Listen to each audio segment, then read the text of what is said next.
All right, welcome everybody. Thank you so much for joining us. My name is Jessica. I'm the Associate Director of the Psychedelic Society of Minnesota, and it's my great honor today to welcome our guests from Big Psych.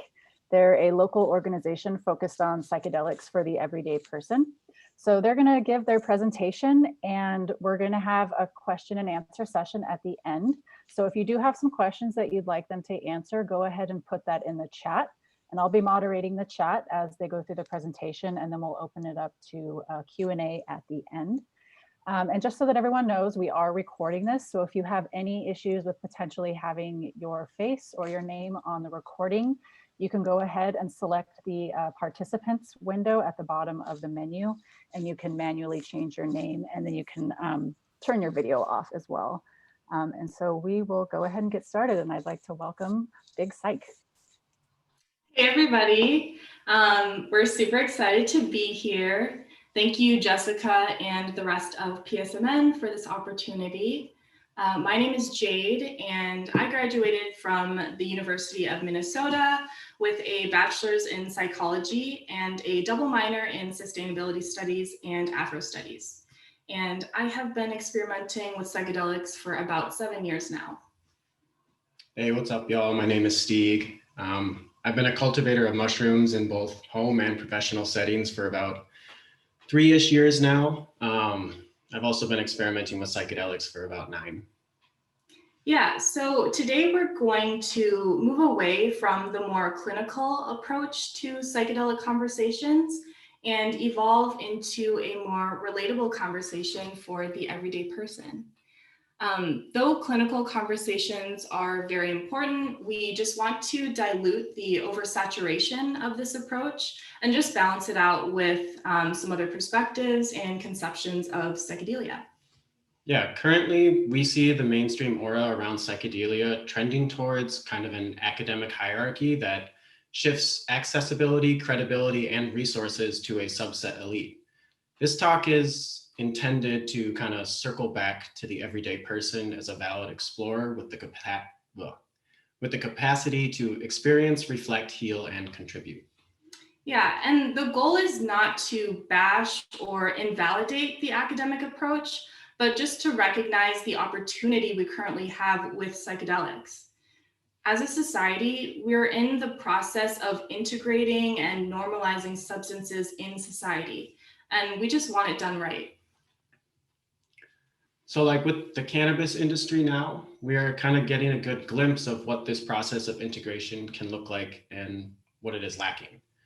A lot of people want their hands in any upcoming industry, from business people to companies to big pharma to academia.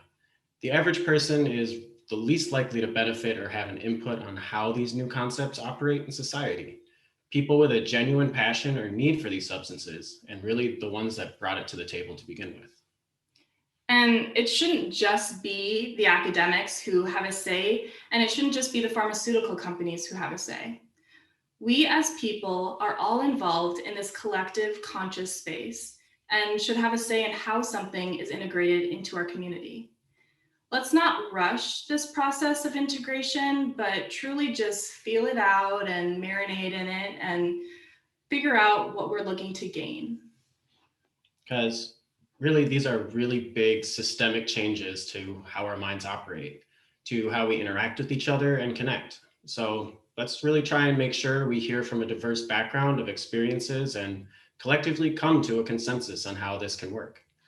We need to join the dialogue between psychedelic communities, whether in the scientific or spiritual space. We all have something to offer, and working together only makes the end product that much more great.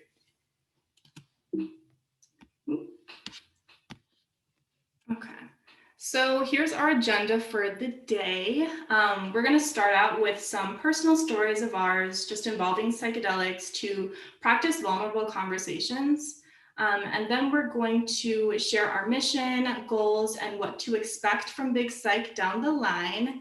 And finally, we're going to end with the survey results of our POC psychedelic survey.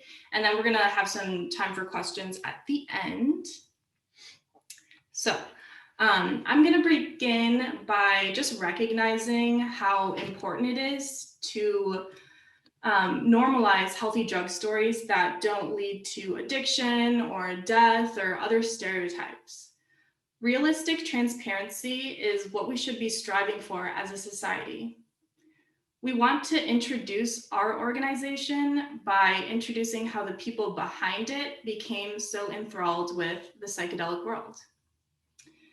So my journey of self-discovery and reflection is simultaneous with my journey of psychedelic exploration. As a senior in high school, I had yet to kind of comprehend life outside of my adolescent box, and I was limited in psychoactive experiences when I was spontaneously introduced to an experience that would spark a lifelong passion for psychedelic healing. My world opened up and I realized what a dark, dank box I was sequestered to for the entirety of my life.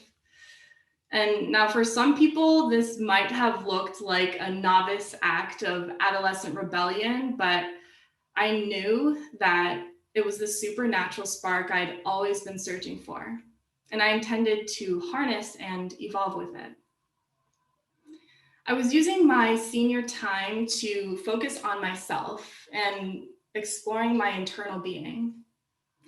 For the first time in my life, I was enjoying solitude and not obsessing about social status and appearance and material wealth. These distractions were silenced and it was only me. I was stripped of any former conception of identity and left with this vulnerable child I once was. I was lost in the rabbit hole of self and really determined to define it. The first discovery I made was my Blackness, something I had suppressed and blinded myself to. I was embedded with a lot of confusion and internalized racial issues that had no outlet but self-hate. And I started listening to Lauryn Hill and India Arie, the stuff my mom used to play when I was a kid. And I was stuck questioning, what does it mean to be Black? And the next discovery I made was nature. I always loved nature, but I never had full access to it. And after going vegan, I dove into environmental sustainability and really strengthened my connection to the sources of my consumption. This whole journey began with this lost little biracial girl stuck in a man-made box, looking for answers beyond its walls. And my final discovery was transforming into a sustainable mindset. Learning that maintaining a healthy mind in turn impacts how I interact with my surroundings. I realized I can't improve on sustainable acts if my mind isn't healthy, and I can't learn what it means to be Black if I don't understand my own experience as an individual. Psychedelics were a catalyst for healing these internalized traumas. They led me to an education rooted in my path of self-discovery. Eventually, I turned my passion for psychedelics into a degree in psychology and my minors in Black studies and sustainability. The three discoveries of passion I found in my psychedelic experiences: the importance of mental health, culture, and sustainability. During my studies, I was surprised to find that there is knowledge in Black studies that so beautifully explains other life experiences. Double consciousness is one example of a Black studies theory that mirrors some of my past psychedelic revelations. Oftentimes, we are aware of what other people think of us.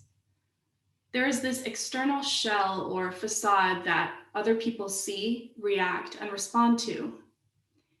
It's made up of stereotypes or surface level cues.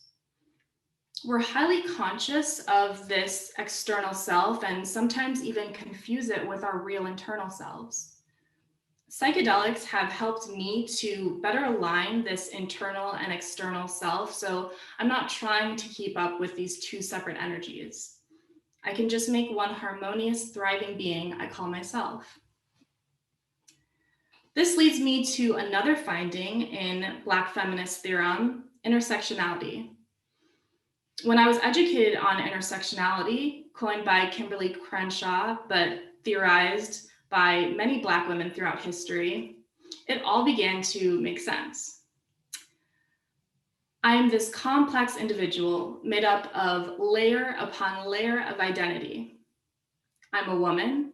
I'm also Black and half Korean, making me biracial, not to mention I have lighter skin, and I can go on forever.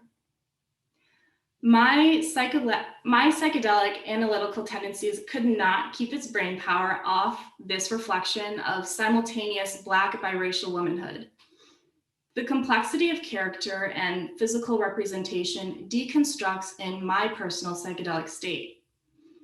After an experience, I try to piece back together a newly healed identity after exploring each piece thoroughly. It's like asking yourself, what will you keep?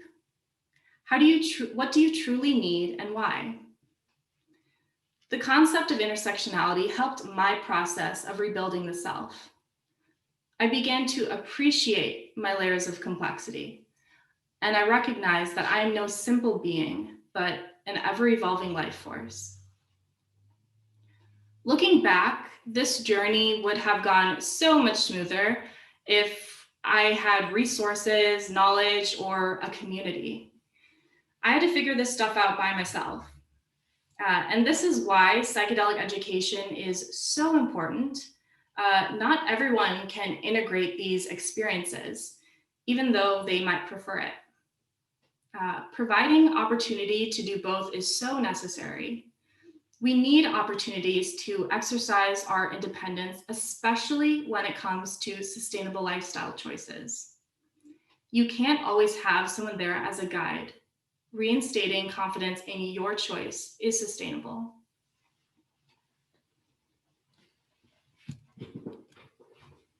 So, like Jade, I began my wandering through psychedelic spaces midway through my high school career.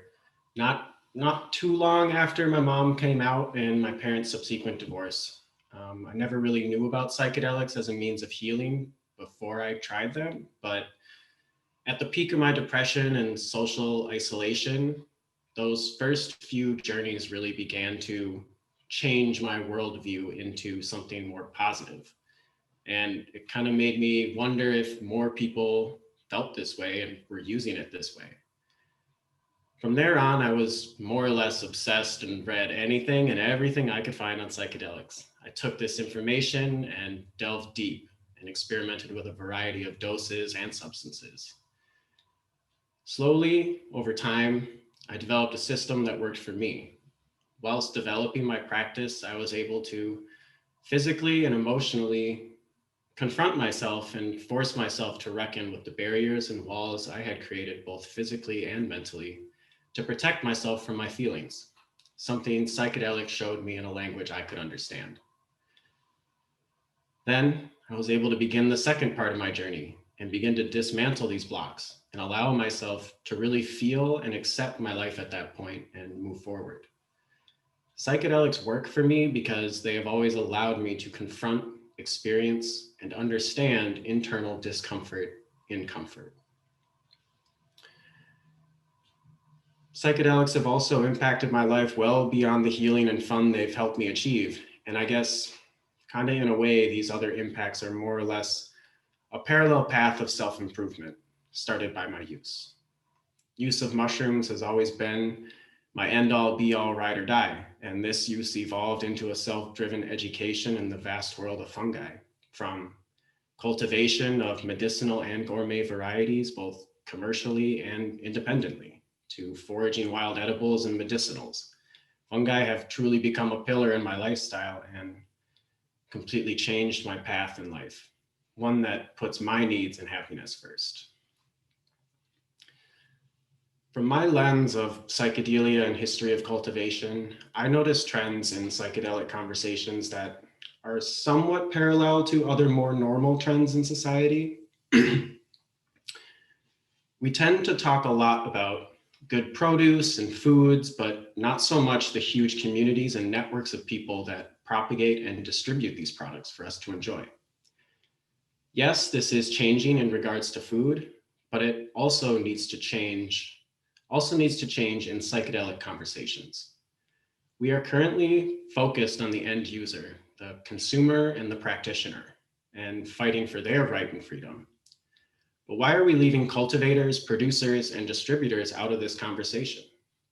They are an integral link in the long chain that allows many of us to currently experiment and explore.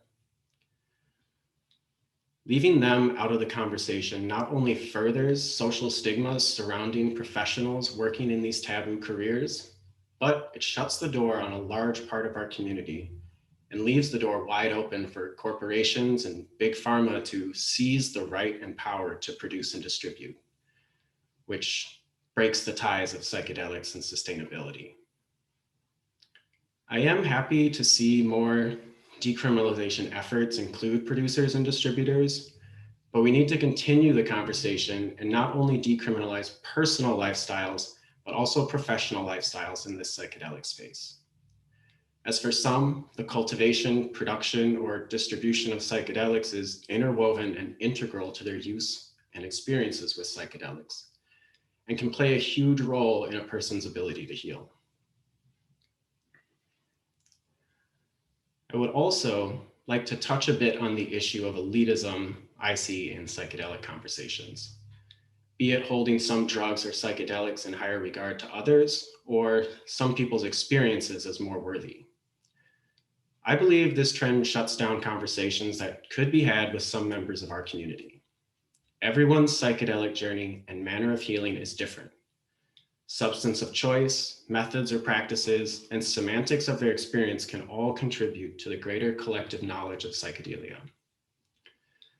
When I say substance of choice, I'm kind of aligning that with the God complex syndrome, something that we don't talk a lot about in psychedelia, but is very present. Where basically what I mean by that is a person who's had a breakthrough experience on a substance they deem superior, let's say someone who's had an ayahuasca ceremony versus someone who's just eaten a couple mushrooms. They then don't recognize the findings of other experiences on these so-called lesser substances. Methods and practices speaks to the issue of the heroic dose problem, where someone who's taken more of a substance than someone else holds their experience to have imparted some greater knowledge or understanding. It also encompasses the hierarchy some medicinal users hold over recreational users, as well as those who have some ceremonial purpose versus those who do not.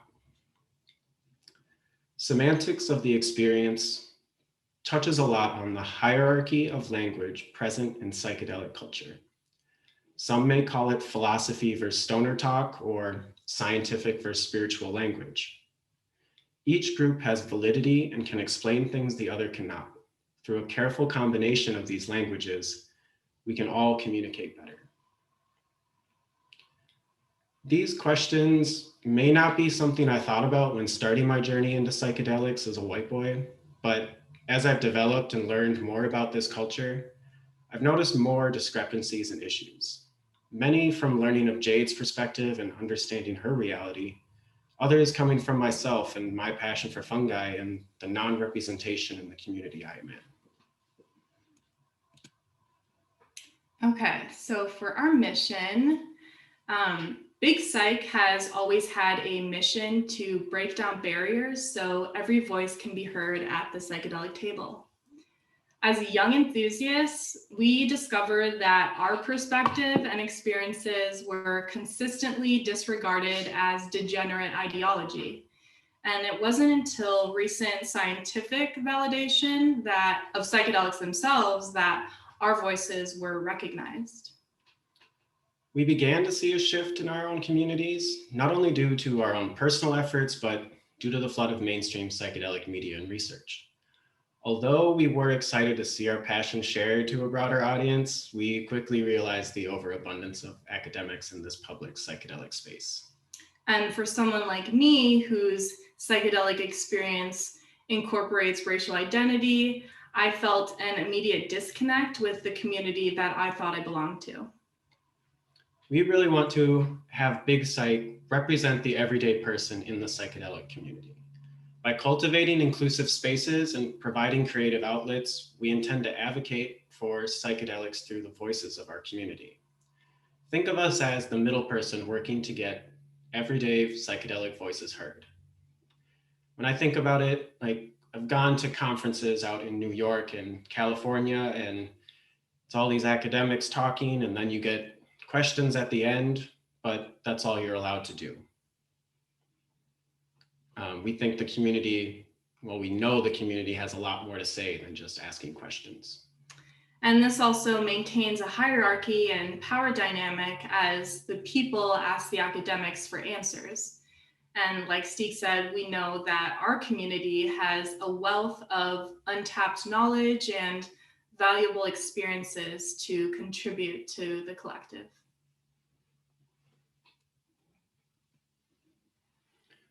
So in all, Big Psych is an education and advocacy organization that promotes sustainable healing, lifestyle, and wellness. Our mission is to center everyday people in the plant medicine community, cultivating inclusive spaces that foster empathy, conversation, and integration are how we nurture happy, healthy, passionate minds. And for the goals, so one of our goals is to maintain a level of independence and validity for explorers of the psyche. We don't want the public to be tied to another mental and financial master. We want people to feel capable of healing. We are independent creatures operating as a collective, and ultimately, we only have control of ourselves.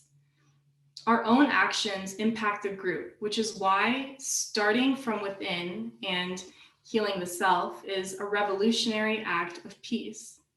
We want to make this process as easy as possible for our community. Because when it comes to the broader psychedelic entity and community, we want its concept to live up to its fullest potential as it integrates into human society.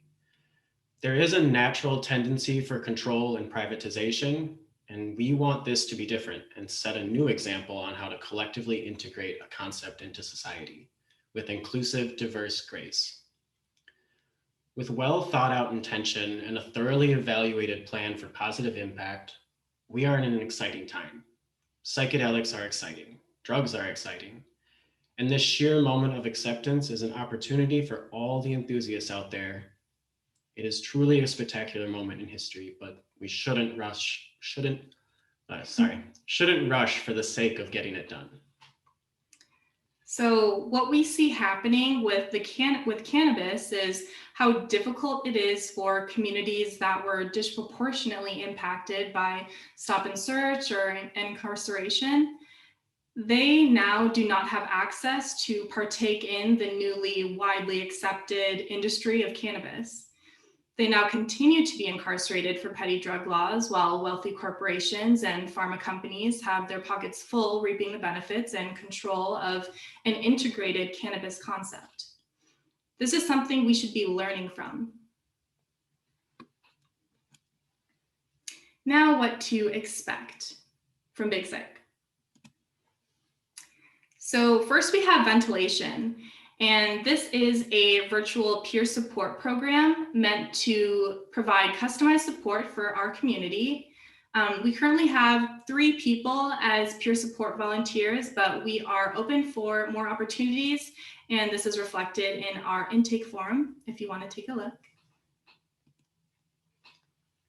We're also working on something called Big Psych Mic, which is going to be a monthly open mic every 19th starting this January at the Lowry Cafe in North Minneapolis at 6 p.m.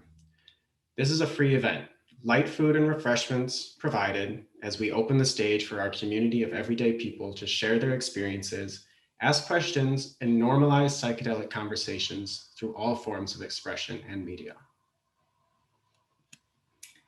Okay, and next we have a Minneapolis Psychedelic Conference. So we are planning our very own psychedelic conference in Minneapolis for late summer 2021. As we've mentioned, psychedelic conferences are happening across the US in places like New York, California, and Detroit. And we really need this in Minneapolis. So we want to level up our city's involvement in the global psychedelic conversation. And we're definitely still in the planning phase of this conference, but we have big ideas planned for sure. Next, we also have a sort of book system that we want to pull out.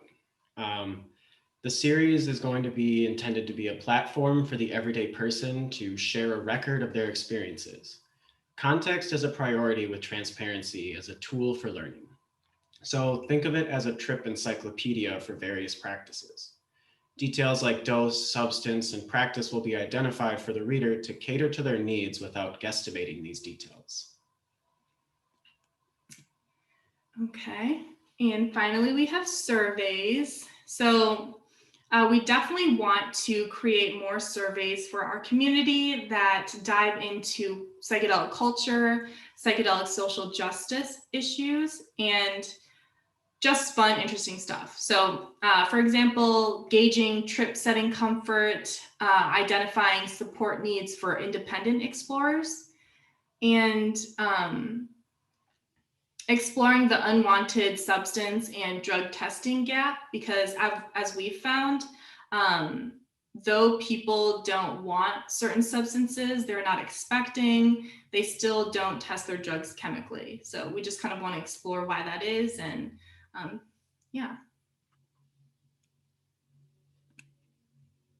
Okay, and up next is our survey results.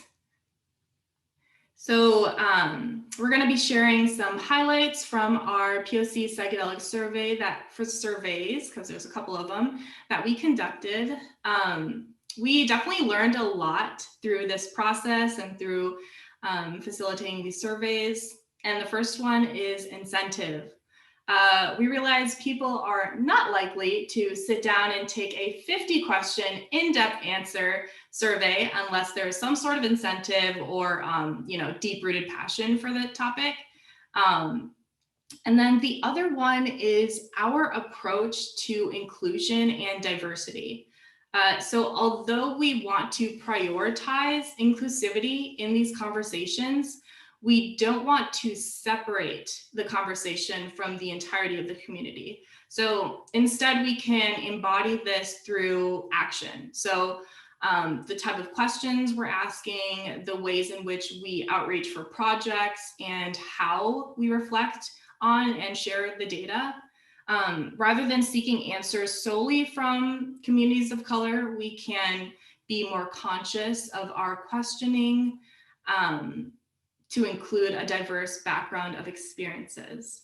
So this is definitely a learning process for us. And as a new grassroots community, we're proud to learn from our experience and be transparent about our growth.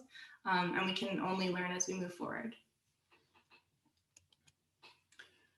So for our first survey, we just wanted to kind of gauge whether or not people in our community were actually interested in psychedelics.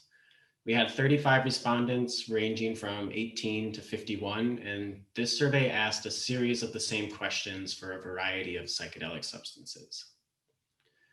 One of our questions was whether or not people had prior knowledge or researched psychedelics before taking them.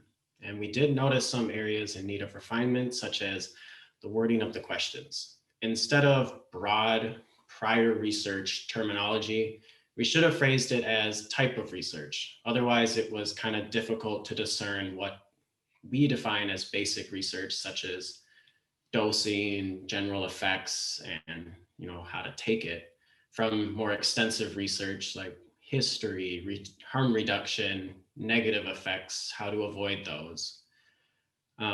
This would have been a more effective and interesting approach. Instead, we categorize based on some are yes, no, and if they specified extensive research. Most people conducted at least some sort of research or had prior knowledge with all substances, but there was a more even number of yes and no's with LSD and MDMA than with psilocybin and DMT. Our thought is that mushrooms and DMT are often sought after or sought out, while LSD and MDMA tend to be party drugs taken spontaneously. We found some support for this also on an individual level, where we noticed a few people having done prior research before taking mushrooms and DMT, but did not do that with MDMA or LSD. All the graphs that we'll be showing in this presentation will also be posted on Instagram, so you can share and access later. Okay, so up next we have targeted results. So we asked people how they experienced their substances, and based on the answers, this kind of goes along with our previous slide, most people use mushrooms and DMT for therapeutic purposes and MDMA and LSD for recreational purposes.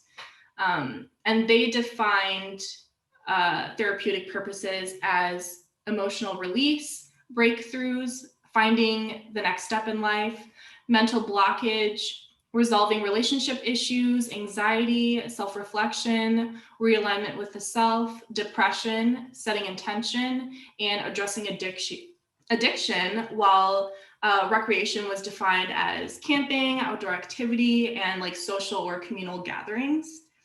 And in the next slide, you can see that 23 people also distinguished recreation from medicinal use, while only 4 people didn't. And then when we asked if people use specific substances for targeted results, they said things like LSD has more energy to it than psilocybin mushrooms. But psilocybin seems more insightful and connect me faster with a deeper sense of self. With psilocybin, I felt rooted and more connected with my surroundings. LSD felt as if I was being launched into an abyss that held some twisted roller coaster of ups and downs. It was an experience that could be flipped within seconds. MDMA and ecstasy feel more energetic and lustfully happy. I say lust because you do become a happy person, but it feels more forced rather than a natural feeling of happiness, such as in LSD or mushrooms. I'm more cautious of my feelings and thoughts while on psilocybin mushrooms, unlike LSD. Okay, and then the next findings are from our second survey, which had only 20 respondents ranging from 20 years old to 53. And then this is the one that's like the long, in-depth questionnaire that definitely required some incentive. So, okay, drug stereotypes. So this may be in a different sense than you're thinking. We're talking about stereotyping the drugs themselves and then evidently the user. So we asked, what drugs do you see being subject to the same type of stigma as crack versus cocaine's criminalization? And these were some of the comparisons that were mentioned. An interesting one is the LSD versus mushrooms. A lot of people said this is because mushrooms are more natural than LSD. And then when it comes to LSD and research chemicals like 25I, people said they prefer substances that have been around longer. Others said that they would never take any research chemical, and some had no preference or even heard of 25I. When it comes to MDMA, some had no preference of MDMA to ecstasy or MDMA or MDA. Some said MDMA was easier to handle and purer. Some strayed from pressed pills, and others preferred MDMA or SAS because of the more like trippy effects. And finally, the last question we wanted to ask people was what they wish they were taught about what they were taught in school about drugs. Some of the things they said are that they wanted to be told about the positive potential that drugs can have. How to navigate peer pressure to binge drink, how to consume responsibly, how to know when you or someone might need help, maybe even help create a plan to call a trusted person when you can't get home on your own or aren't feeling safe. A complete curriculum on how all substances, not only drugs, affect the mind and psychological effect on our bodies. For example, sugar, and how we as a society are addicted to simple sugars. Dosage, if you're going to use, how to use safely, what different drugs do to your body and mind.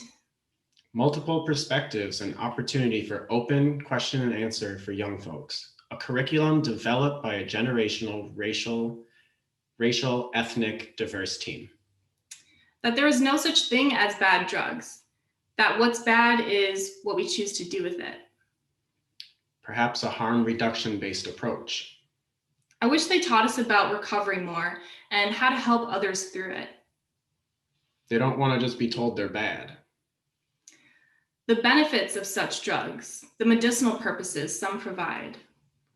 Nothing. Some people prefer to have those conversations with their family. Harm reduction, side effects, safe dosing. People wanted to know more of the science. And finally, the truth.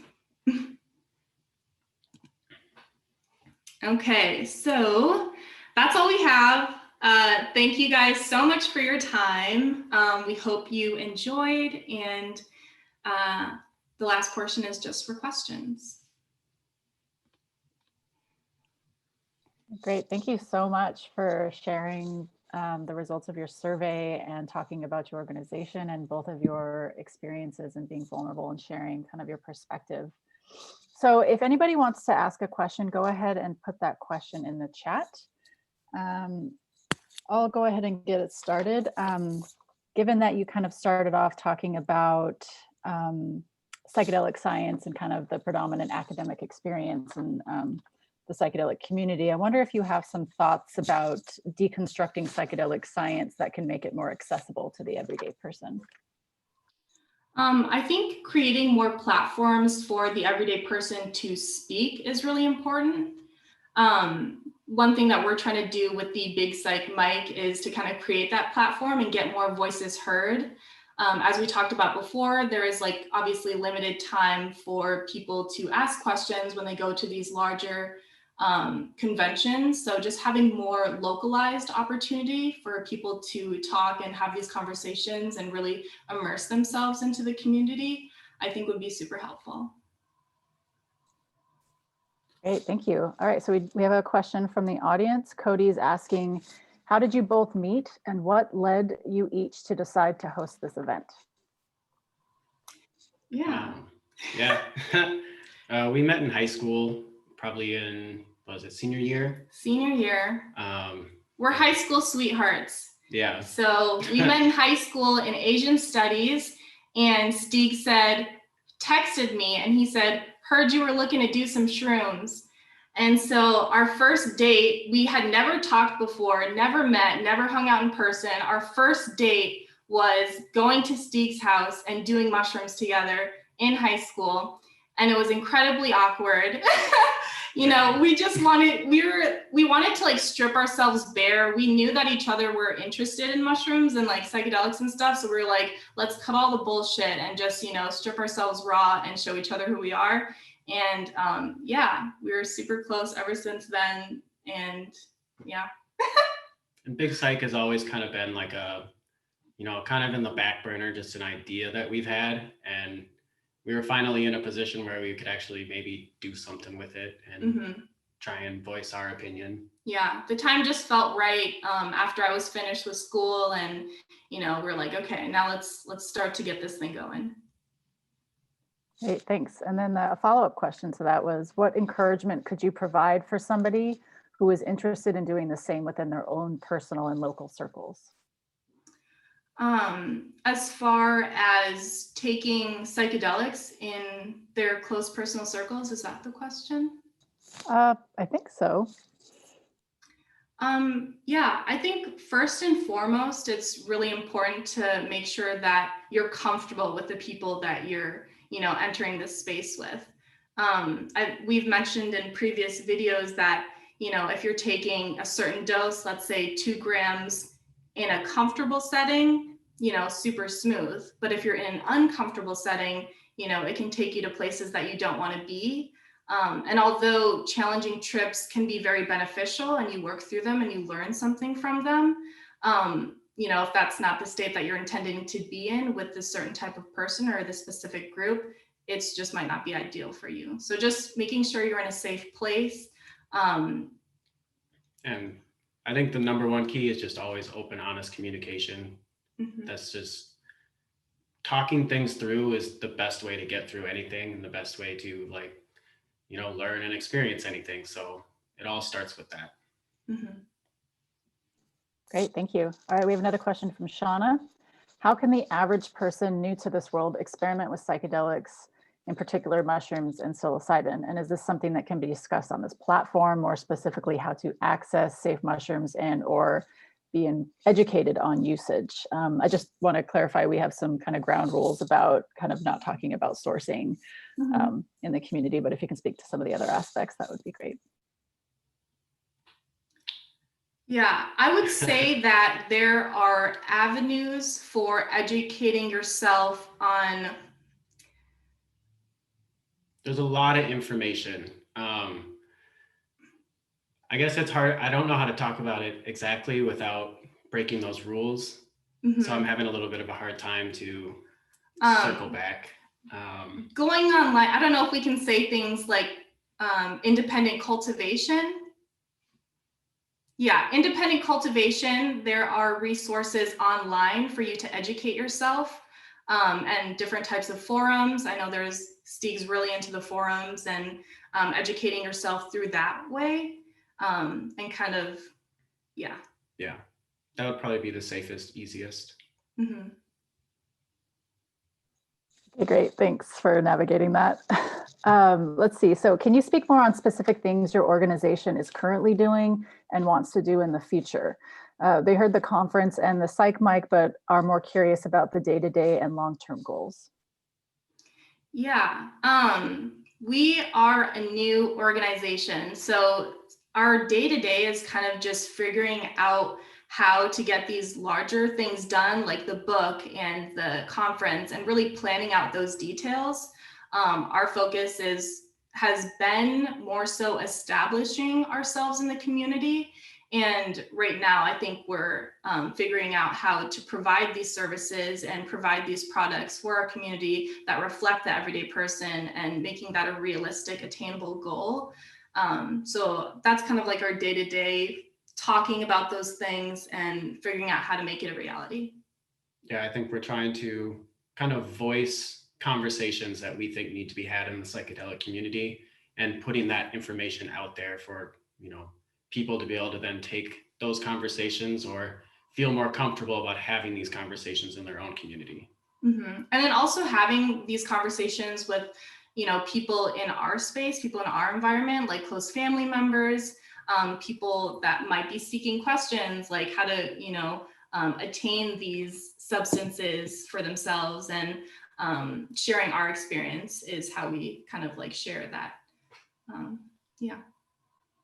Thanks. All right. Do you have some thoughts about how important intention and integration is with doing these types of plant medicines? I think personally, it kind of depends on what your style is. I know for me, sometimes if I do go in with a set intention, I don't always get that intention out of it. It's kind of, for me, I think integration is the more important aspect. But again, I can only speak to my experience. I think intention for me kind of comes out of the experience and it's not something that I bring to it.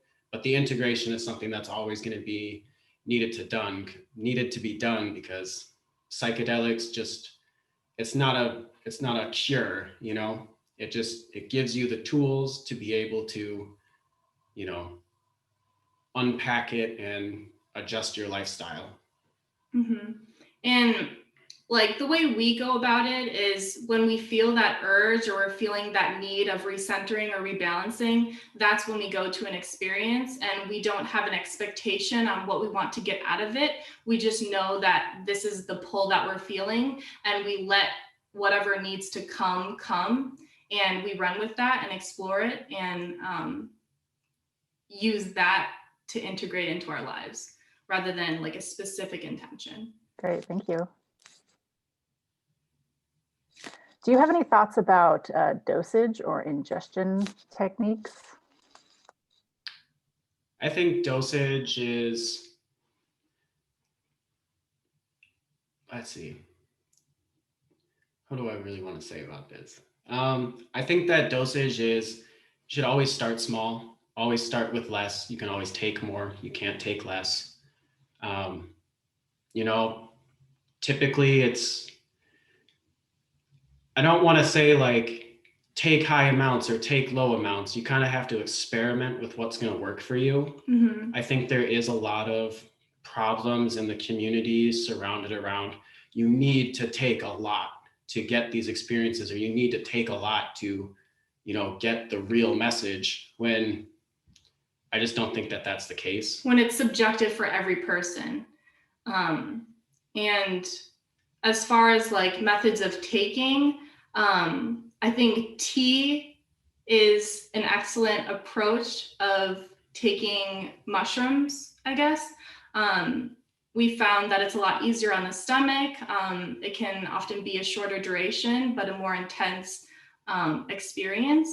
And it's easier on the stomach. So if you have issues with like nausea or things like that, it's a great approach on your experience.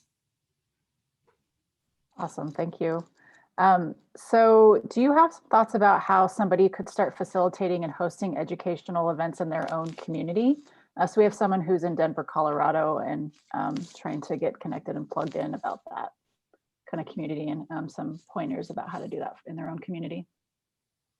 I guess I don't have anything like specifically, but I think the best way to do it is to just open up conversations around all the people that you're with, your friends, your family, coworkers. I mean, it doesn't even matter. Just completely out yourself, let everyone know, and just have these conversations, and that will just naturally create a community. I agree. And then also just networking with people online through social media.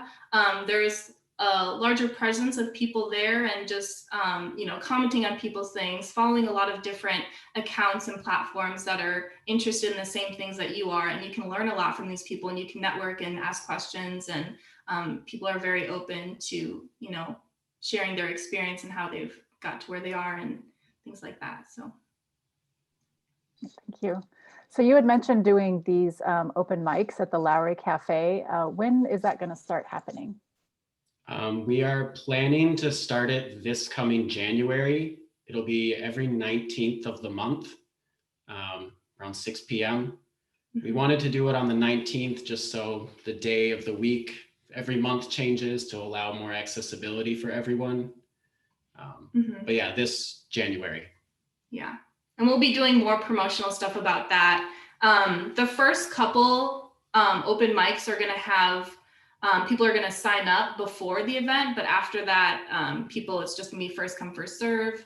And then we're going to have food and things like that, and even like booths from local artists to sell things. So just making it a very like community centered event. That sounds awesome. Another question from Haley. Could you talk a bit about how you see the ways in which psychedelics could become integrated into society in the decades and centuries to come? That's a good question. I think it's going to be a very slow process. I know earlier we were talking about not rushing this. I think what we're seeing with cannabis and this whole like legalization thing is everyone's just like, get it done, get it done, get it done. But we want to think about how this is going to work and really try and figure out the best approach for making it happen. We don't want like these big pharmaceutical companies to kind of come in and take control of the space. We would love for it to maintain its community energy around it and not turn into this huge commercialized capitalist entity. So yeah, definitely something to meditate on and think about. That's a big question. Are there any circumstances where you would not recommend a person experience psychedelics? That's a good question. I think anyone and everyone can. I think that there are situations, if you're not ready or comfortable with confronting yourself or confronting some things that may come up in a trip, then it may not be the right time for you. I think you need to really be able to accept the fact that you probably are going to learn things and be uncomfortable about certain aspects of it, and you have to be okay with that for it to be helpful. But if you're not, I probably wouldn't until you're ready. Yeah, I would agree with that. Be open to being uncomfortable and being vulnerable, and accept that you might encounter feelings that you're not used to encountering, and maybe even process some steps to get out of those types of feelings or mindsets, or figure out your process of dealing with those emotions. Can you speak at all to microdosing with the intention of improving well-being as opposed to tripping?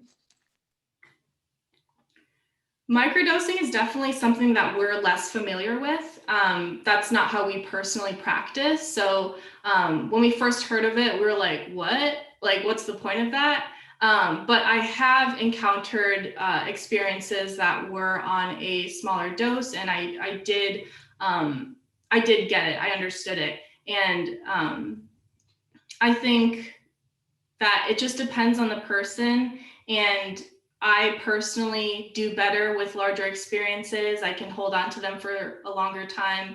And I like that larger transition into a different mindset and experience. So that's just what works best personally for me. And microdosing might work better for someone else. Yeah, I think I've tried it in the past, and like Jade, it doesn't work as well for me, but I do know people, like I know a lot of people that still do it, and it helps them a lot. So I think it's definitely something to do research on and look into further if it's interesting and you think it'll help, because it probably will. What's your awareness of indigenous and ancient cultures' relationship with psychedelics, and how does that knowledge translate to your work? So my knowledge of it isn't super extensive. I am aware of a lot of like the tribal practices and Native American practices surrounding psychedelics, and the fact that they were the ones that, harnessed it and figured out how to use it, and they hold that knowledge, and I appreciate that. And I never want to be the person to take that or claim it as my own. I think there's a lot to learn from Native culture as far as psychedelic use and how they practice and how they use. I think that can influence and really perpetuate good practices for society. And it's something to learn from. Like, we should be learning and educating ourselves on original practices. Yeah. But yeah, I do want to do more research into it because it is interesting. I did some when I was younger, but a lot of that information has escaped my brain at this point. So unfortunately, but I do want to do more research into it. All right, thanks. Let's see. Can you describe the ideal setting for you two personally? I can speak for myself. I guess on an individual level, I'll speak to individual level first. I personally like to start in an indoor setting. I prefer during like a come up situation to be in a very comfortable setting, to have prepared like my waters, my foods, my chapstick, that's an important one, chapstick on hand, and just be in a safe, comfortable space. And then I prefer to venture out later in the day, kind of during the more come down experience, and Yeah, so I prefer to start inside, then go outside. And that's kind of like my surface level setting that I like to experience in. I'm very similar. I like to be very comfortable. So that's usually in an area I'm comfortable with, be it my house or, my cabin or something like that. And I really like to just either be completely alone or be with very, very, very close people. Like I think I've only ever really tripped with Jade and one other friend. Otherwise, it's always been alone. I just feel it's easier for me to get into the headspace that I need to be in that situation. Mm-hmm. And fully like release yourself and let go and immerse yourself in the experience. So in going outside, do you make obviously extra considerations in the winter? Does that impact your decision of how much time to spend outside? Bundle up. Yeah, and usually you're really hot. So I find that when I go outside, I don't even need a jacket. I don't even notice that it's winter. I'm like, it feels so good. And sometimes I'll roll in the snow. But always bundle up, because you can kind of get that situation where you're not going to feel that cold or feel a lot warmer than you are. So it is good to be safe about it. I have caught a cold afterwards, so that's a good plan. Good, some good responsible advice there. So when conducting your survey with BIPOC folks, did you include questions about comfort in predominantly white spaces with psychedelics? And if so, what did you find? Not specifically comfort in white spaces. What we looked into is comfort in clinical spaces. And then also any issues with police presence. What we found was that people weren't hesitant. It was a mixed review. So people weren't necessarily hesitant to head into clinical settings. And there were some like barriers of accessibility, which is what prevented people. But one of the things that we got out was we wanted to look into more specifically on what clinical comfort looks like for people of color. So that was one of the things that we wanted to learn more about. I think that would be a good question for the next survey, though. Definitely. Mm-hmm. Can you speak on what some of the results were about clinical comfort? Yeah. I would have to pull it up. Yeah, I can go on our notes really quick.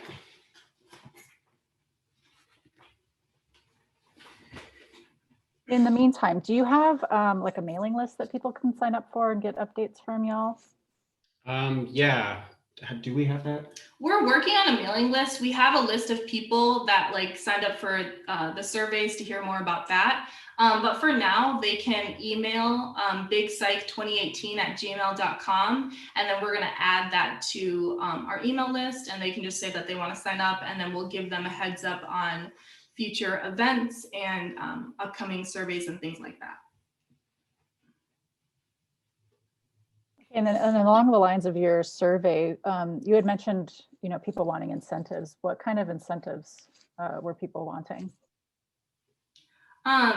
It wasn't necessarily that they wanted incentives. We just thought that incentives would have brought in more people to take the survey. I mean, you are sitting down and, it's taking up your time. So compensation for people's time, I think, is important. Also, if we were to do like, if you sign up if you complete this survey, we'll put you in a raffle for winning, a gift card or something like that. Some sort of incentive like that, I think, is what we would do in the future. Yeah. Great. And then how can people access that survey? Access the survey. If they want to send us an email, we can send it to them. It is still open. Yeah, and I think it is a great, like the longer questionnaire is a great piece just for some personal reflection. I think that is what we're looking to use it as is, not often people actually take the time to reflect on their experiences if they're not super familiar with a medicinal practice when it comes to psychedelic mushrooms or psychedelics in general. So being able to have like this source that asks you and prompts you with these questions of reflection, I think is super important. And also something that we want to do in the future is just having tools for independent reflection and independent approaches for integration. Yeah.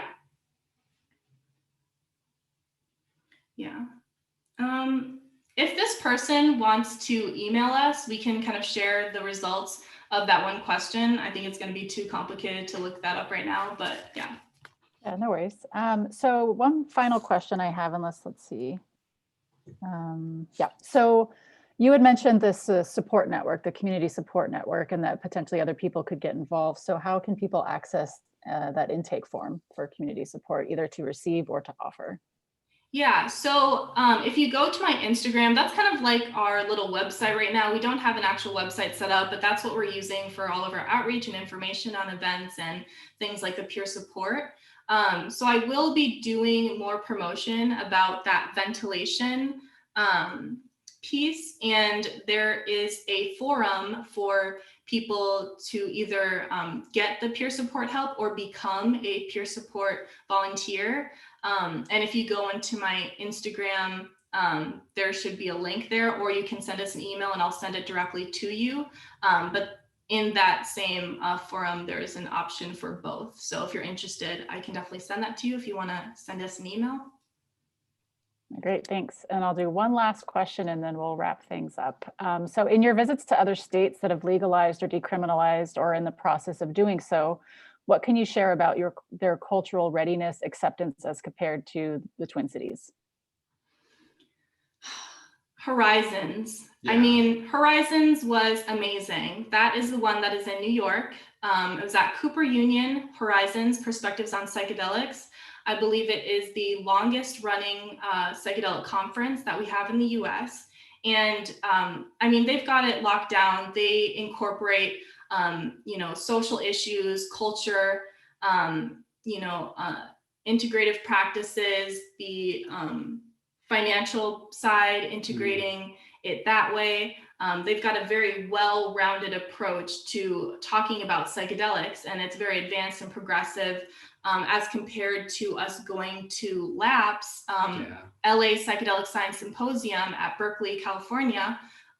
That was very academic, very lecture-based. It felt a little more gated as well. Mm-hmm. There was a large sense of, we're telling you, we're not having a conversation. Mm-hmm. That's what it felt like to me. And also just like a very elitist vibe. I felt like we were looked down upon because we weren't PhD scholars, in this space, and that was really uncomfortable. And this was the first psychedelic conference that we attended, and we had great expectations, and we were let down. So I think it's just a different space. Like that might be great for some people. For us, it was uncomfortable and a little bit different than what we were expecting. So just having spaces for both or all is super important. Did you notice a difference in kind of like the social scene or the community that was at the conference and just kind of being out in the city where the conference was? Mm-hmm. I mean, I guess we weren't really delved into the community because we were only there for a couple days. But the people at the event. Oh, the people at the event. Yeah, I would say with the Horizons, that did seem a lot more comfortable. It was a lot more accepting. They had a much more mature idea of how psychedelics can, help and how to use and how to talk about them. And I think that societal push or that societal idea was, I think, more congruent to what would be a better system for integrating psychedelics. And it was a lot more diverse. Like at the one in LA, it was like all white people. And it was like white people on the stage banging on drums and, stuff like that. And we were just kind of like, what is going on? And yeah, it was just a different vibe in New York. And yeah. Well, great. Well, thank you so much. Hopefully with your open mics and your community outreach and all the other work you're doing, we'll get to that point here in Minnesota as well. But thank you all so much for joining. And we'll have this event recorded and we'll put it up on YouTube afterwards. But thank you, Jade. Thank you, Stieg, so much for sharing your knowledge and your experiences with us and your organization. Cool. Thanks, Jessica. Okay. Thanks, you. everybody. Hey.